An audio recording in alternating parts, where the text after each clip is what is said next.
Le 1er décembre 1992, la Une de l'Union, premier quotidien gabonais d'information, titrait « Fantomas hors d'état de nuire ».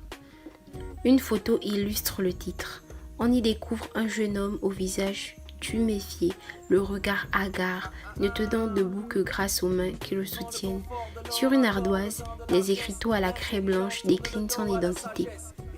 Le voyou le plus célèbre de Libreville n'est plus qu'une ombre pâle du dangereux criminel, décrit jusque-là par les médias.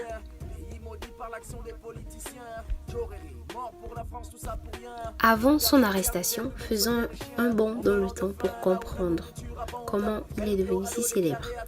Au milieu des années 80, à Libreville au Gabon, une pratique à risque était en vogue chez les jeunes, cascader sur des bus scolaires.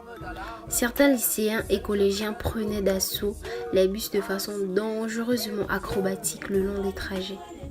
Le point culminant était l'arrivée à la gare routière de Libreville, terminus vers lequel convergeaient aux environs de 13 heures les bus en provenance des différents établissements. Le samedi était quasiment le jour de messe de cette pratique. Lycéens et collégiens se donnant rendez-vous à la gare pour assister à l'arrivée des cascadeurs sur les bus. Ceux-ci étaient transformés en terrain de joutes souvent mortelles, car en dehors des cascadeurs occasionnels, nombreux jeunes étaient constitués en bandes. Chaque établissement avait pour ainsi dire son ou ses groupes de cascadeurs. Ces derniers se formaient en fonction des affinités mais surtout des aptitudes aux cascades. Celles-ci étaient codées. Il existait ainsi un corpus de figures imposées. L'on pouvait partir de l'intérieur du bus en marche, sortir par l'une des fenêtres, monter sur le toit du bus, puis regagner de nouveau l'intérieur du bus par la fenêtre opposée. L'autre variante consistait à partir du toit du bus pour l'intérieur. L'on pouvait également débuter sa prestation accrochée à l'arrière du bus, gagner le toit et terminer à l'avant du bus. Les cascadeurs prenaient très souvent des noms de code. Parmi toutes les grandes figures de ces joutes thanatiques, un nom se dégageait comme étant le cascadeur ultime. À l'état civil, il répondait au nom d'Hervé Obian Beyen, mais en tant que cascadeur, il se faisait appeler Fantomas, comme le célèbre personnage cinématographique incarné par Jean Marais, un bandit qui échappe toujours à la police incarné par Louis de Funès. Beaucoup se souviennent encore de certaines arrivées théâtrales de Fantomas à la gare routière de Libreville sous le cagnard de 13 heures, jugé debout à l'avant d'un bus roulant à 60 km/h, les bras croisés à la hauteur de la poitrine, un bandana noué autour du visage pour ne pas être reconnu par les forces de l'ordre. Et la foule de lycéens scandant son nom. Fantomas, Fantomas, Fantomas. Fantomas a pourtant vu mourir sous ses yeux plusieurs de ses camarades. Son meilleur ami a rendu l'âme dans ses bras après une chute mortelle. Quand on lui demandait si ça ne l'effrayait pas, il répondait, sourire aux lèvres, qu'au contraire ça le stimulait. Quand il se retrouvait là-haut sur le toit du bus, c'était pour ses défunts amis qu'il cascadait, pour tourner en bourrique la mort, elle qui avait arraché ses plus téméraires acolytes. Les rivalités entre anciennes bandes de cascadeurs se poursuivent, parfois sur d'autres terrains, pour se terminer en bagarre rangée. En plus d'un excellent cascadeur, Fantomas se révèle solide bagarreur. Il est célèbre pour son coup de tête servi par un front proéminent. Pour une partie de ces jeunes, Fantomas était un héros car il bravait l'autorité en se jouant des membres de la PJ qui le coursaient régulièrement dans la gare routière, mais surtout parce qu'il parvenait à tromper la mort qu'il défiait chaque fois qu'il grimpait sur un bus. Et puis, ça n'était pas un mauvais bougre à la gare routière, mais aussi dans son fief des Akébés. Il prenait toujours parti pour les plus faibles. Sa générosité était tout autant avérée. Il avait un bon fond, diront certains. Si bien qu'il trônait régulièrement au milieu d'une bande de jeunes désœuvrés, toujours prêts à le suivre. De cette époque, il va acquérir un capital sympathie auprès de plusieurs générations de Gabonais. Plus tard, il quittera très tôt les bancs du lycée technique de Libreville. De fil en aiguille, il va malheureusement verser dans une petite délinquance, vol à l'étalage, braquage, bagarre en bande organisée, etc. Au cours de l'année 1990, avec l'avènement du multipartisme, la carrière de Fantomas va prendre une autre tournure. Il est approché par le parti au pouvoir. En perte de vitesse, celui-ci veut retrouver un second souffle lors de meetings et de marches populaires. Fantomas à cette époque peut rassembler sous sa coupe plusieurs centaines de jeunes. Il est alors sollicité pour drainer du monde lors de ces différentes manifestations. Progressivement, il gagne des galons et finira par s'occuper aussi de la sécurité. C'est un leader naturel et charismatique qui ne manque pas d'aplomb. Paradoxalement, en même temps qu'il s'élève dans la nomenclature de la voyoucratie de Libreville, il connaît aussi une ascension dans les sphères du pouvoir. Les missions changent de nature aussi. Il est payé pour aller déstabiliser les meetings des partis de l'opposition, mais aussi pour créer des troubles dans la ville. C'est l'époque de la guerre des gangs, dit Coolmongers, autant de faits qui justifient une politique répressive de la part de l'État. On le sollicite également pour des intimidations très musclées auprès des particuliers de la sphère politique ou autres. Fantomas devient une star dans l'élite politique, le bad boy avec lequel on se plaît à s'afficher. Il est même reçu par le feu président Omar Bongo Ondimba, qui leur remet à lui et à d'autres caïds des quartiers de fortes sommes pour développer des commerces dans leurs quartiers respectifs, dans un plan dit de réinsertion sociale.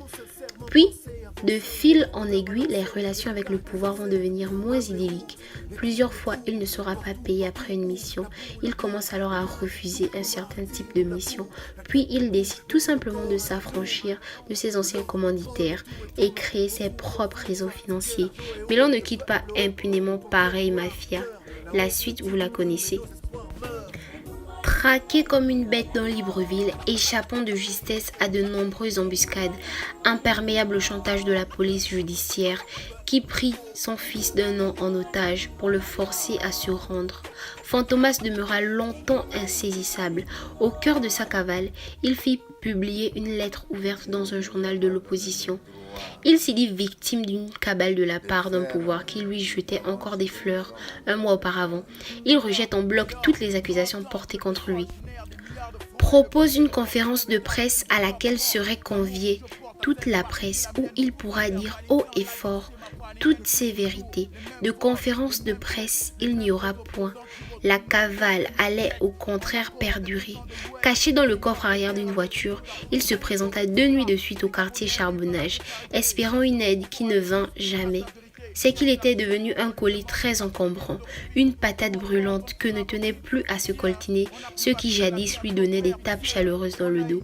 Une autre fois encore, il sera conduit de nuit au port d'Ovendo pour tenter une fuite par voie fluviale jusqu'en Guinée équatoriale. Il se rétracta au dernier moment. Il choisit finalement Bitam, sa ville natale, pour ultime point de chute. C'est chez un lointain oncle maternel dans l'arrière-pays qu'il trouva refuge, mais son répit fut de courte durée. Effrayé par l'abattage médiatique autour de la traque de ce neveu pas comme les autres, l'oncle faillit et le dénonça. 4 éléments des services secrets gabonais furent dépêchés à Bitam pour appréhender le fugitif. Ce dernier sera conduit à la gendarmerie de Bitam, où il révélera d'entrée les noms des pontes pour qui il a eu à travailler et la nature des missions. Les membres des services secrets appellent aussitôt Libreville pour savoir finalement la conduite à tenir. La réponse de Libreville va sceller le sort de Fantomas. On lui sectionne les tendons pour éviter qu'il s'enfuit de nouveau. Il est sauvagement battu avant d'être transporté dans la foulée vers Oyem, la capitale provinciale. Là, on lui fera prendre l'avion pour Libreville. Avant cela, à Oyem, Fantomas est déshabillé intégralement, maintenu debout tout nu à l'arrière d'un pick-up. On lui fera faire le tour de la ville. Au mégaphone, un agent harangue la foule pour leur montrer la silhouette moribonde du fameux Fantomas. Il s'agit de le broyer psychologiquement après l'avoir charcuté physiquement. Mais surtout, on veut démystifier le célèbre voyou aux yeux de la population. À l'aéroport Léon-Bas de Libreville, une foule de journalistes et de badauds est présente au pied de l'avion pour découvrir et photographier le célèbre bandit. Fantomas a les reins brisés. Il est maintenu par des bras vigoureux face à la caméra de la télévision nationale. Les forces de l'ordre lui demandent de reconnaître les crimes dont il est accusé. Il refuse. Il est battu, mais refuse obstinément de reconnaître quoi que ce soit. Puis, après plusieurs coups furieux, exténué et au plus mal, il crache du bout des lèvres ce qu'on lui demande d'avouer. Il est conduit dans les geôles du Conroux, où 24 heures durant, il sera torturé de façon inhumaine, déplacé uniquement en fauteuil roulant dans la salle de torture à sa cellule. Le 2 décembre 1992 au matin, soit 72 heures après son interpellation, Fantomas est déclaré mort à l'infirmerie du camp de gendarmerie Gros-Bouquet. Il avait 26 ans. Le 3 décembre 1992, la une de l'Union titrait « Fantomas est mort ».